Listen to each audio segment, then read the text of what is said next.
শিক্ষায় দুর্নীতি ও বেহাল পরিকাঠামোর প্রতিবাদে জেলা শাসকের দফতরে এআইডিএসওর বিক্ষোভ ঘিরে উত্তেজনা। পুলিশের ব্যারিকেড ভেঙে দফতরে ঢোকার চেষ্টা, পুলিশের সাথে ধাক্কাধাক্কি।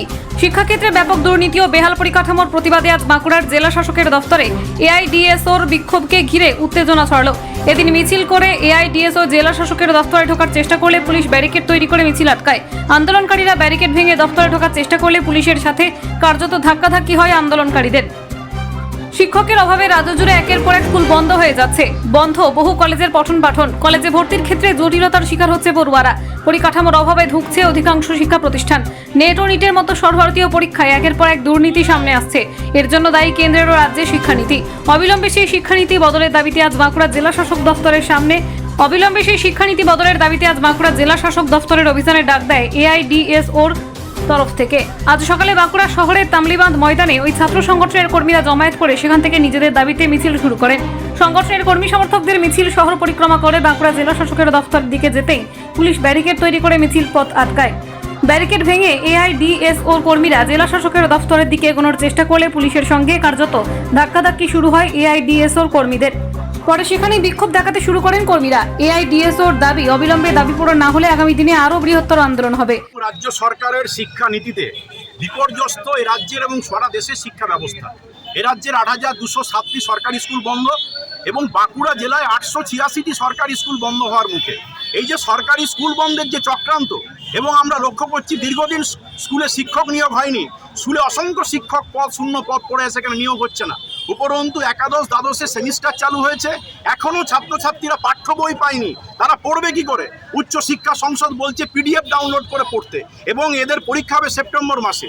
অন্যদিকে 8 তারিখে উচ্চ মাধ্যমিকের রেজাল্ট বেরিয়েছে। দীর্ঘ টালবাহানার পর কলেজে ভর্তি প্রক্রিয়া শুরু হলো, এবং এখনও এদের ক্লাস কবে শুরু হবে, কিভাবে এরা পড়াশোনা করবে তার কোনো দিশা নেই। ফলে রাজ্য সরকার এবং কেন্দ্র সরকার দুই সরকারই আজকে শিক্ষাকে চরম তারা উদাসীনতার চোখে দেখছে। এবং আপনারা দেখেছেন নিট এবং নেট সর্বভারতীয় স্তরে দুটো পরীক্ষা, লক্ষ লক্ষ ছাত্রছাত্রীর ভবিষ্যৎ নিয়ে চিনিমিনি গেল সরকার। হাজার হাজার কোটি টাকার দুর্নীতি এটা প্রকাশ্যে উঠে এসেছে।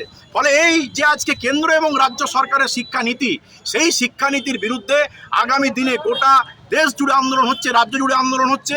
আজকে বাঁকুড়া জেলার প্রায় 3 শতাধিক ছাত্রছাত্রী স্কুল বয়কট করে তাদের শিক্ষা জীবন বাঁচাতে আজকে জেলা শাসকের কাছে তারা বিক্ষোভ ডেপুটেশনে সামিল হয়েছে। তারা জেলা শাসকের কাছে জানতে চায় যে বাঁকুড়া স্কুলগুলো, বাঁকুড়া জেলার যে স্কুল বন্ধ হচ্ছে, বাঁকুড়া জেলায় যে ক্লাস হচ্ছে না শিক্ষকের অভাবে, এখানে যে স্কুলগুলোতে পরিকাঠামো নেই, কলেজগুলোতে শূন্য পদে নিয়োগ হচ্ছে না, এই যে আজকে শিক্ষা ব্যবস্থা বিপর্যস্ত, তারা এইটার জন্য প্রশাসন আজকে কি ব্যবস্থা গ্রহণ করছে, এই দাবি জানাতে আজকে আমরা এখানে এসেছি। দাবি যদি আমাদের আগে পূরণ না হয়, আগামী দিনে আরো দুর্বার ছাত্র আন্দোলন আমরা গড়ে তুলব। আমাদের তো পথ আটকানো হলো। আমরা আজকে ডেপুটেশন কর্মসূচি ছিল, জেলা শাসক দপ্তরে আজকে ডেপুটেশন কর্মসূচি আটকাতে পুলিশ আমাদের আটকেছে। আমরা এখানে বিক্ষোভ দেখিয়েছি। আমরা বলতে চাই যে আগামী দিনে যদি দাবি না মানে, তার আগামী দিনে আমরা বৃহত্তর আন্দোলন করব, প্রয়োজনে ডিএম অফিস আমরা ঘেরাও করব। কারণ আজকে ছাত্রছাত্রীদের শিক্ষার ভবিষ্যৎ যেভাবে কেড়ে নেওয়ার চক্রান্ত হচ্ছে, ছাত্রদের রাস্তায় নামা ছাড়া আর কোনো রাস্তা নেই।